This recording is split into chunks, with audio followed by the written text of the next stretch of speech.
It was just an accident, but one airplane crash sparked a war that nearly wiped a country off the map. One man, a forgotten legend, would return from the shadows, not for peace, but for vengeance. In the skies over South India, an airplane from the small nation of Avula was on its way to the United States, but fate had other plans. A critical malfunction forced the plane to crash land in the capital city of Kovu, straight into the presidential villa. The president of Kovu was instantly killed. The people mourned, but his wife, she demanded blood.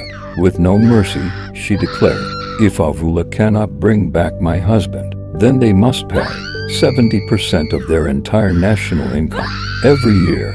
For 10 years, Avula was shocked. They begged for forgiveness. They offered apologies, but Kovu refused. And worse, they threatened total war if Avula didn't pay. Afraid of a war they couldn't win, Avula submitted. For 3 long years, 70% of all their revenue went to Kovu. Hospitals shut down. Children died. Hunger spread like a curse, not because Avula was poor, but because everything they had was taken. The president of Avula tried to negotiate, suggesting they pay 45% over a longer time. But Kovu's leaders spat at the offer. "You kill our president, and now you bargain? Prepare for fire." Avula finally said, "Do what you must. We have nothing left to give." Kovu took that as a challenge. A year and a half later, they struck. A surprise assault killed 1,000 people in one night. Avula was broken but not dead. The next attack was worse. Quarter of the country was turned to ash by rockets. People fled. Mothers wept. Children vanished in fire and dust. In desperation, Avula retaliated. Their small military launched what little they had, killing 2,000 in Kovu. That was the final straw. Kovu's leaders unleashed hell. 24 hours. Thousands of rockets. Half of Avula was gone. Their screams echoed across the land. It seemed like the end. But in the silence, a shadow returned.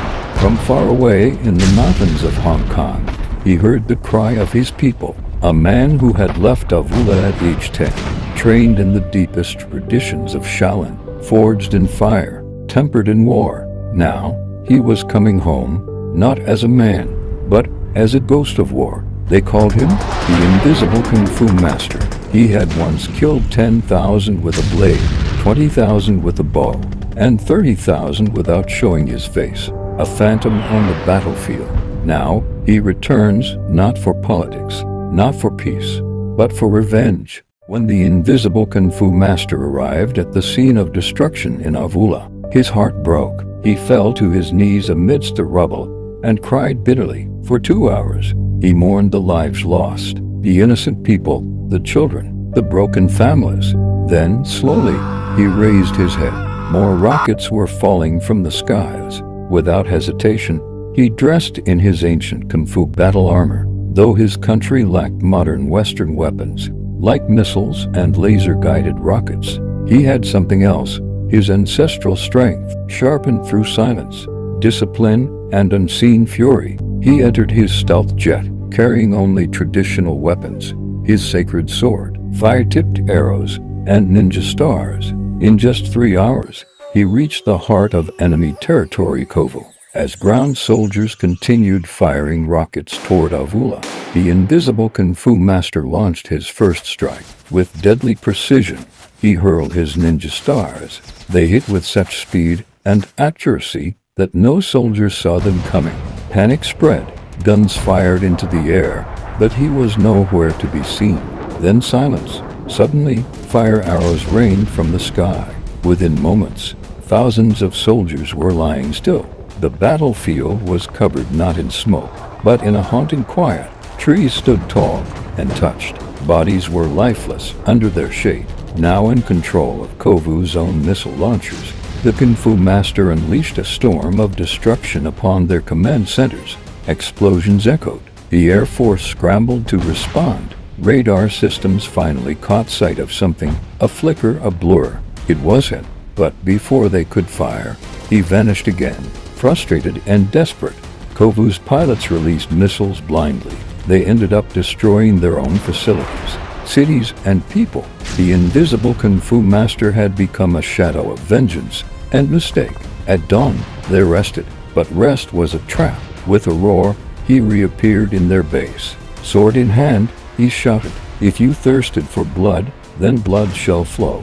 He moved like a whirlwind, faster than sight, a ghost among men. In just 1 hour, 5,000 soldiers fell. He seized their fighter jets and launched another wave of attacks. Kovu was in chaos. Civilians screamed. Families ran, not knowing where to hide. By daybreak, half the country was gone. Strangely, as refugees from Avula fled the destruction, they met terrified citizens of Kovu running from the very same storm. They looked at one another, confused enemies, yet victims of the same tragedy. Nobody laughed. There was nothing funny about mutual destruction.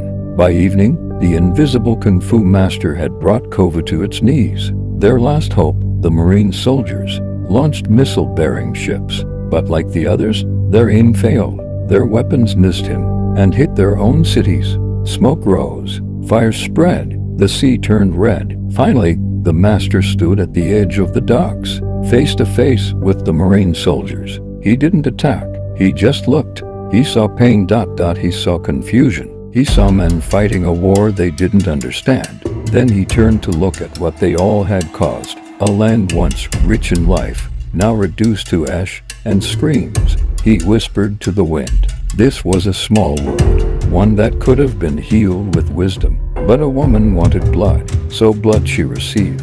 With one final swing, he ended the last battalion and vanished like smoke. And just like that, it was over. A new era began. New buildings rose. New lives started. New characters emerged. But no one forgot the lesson.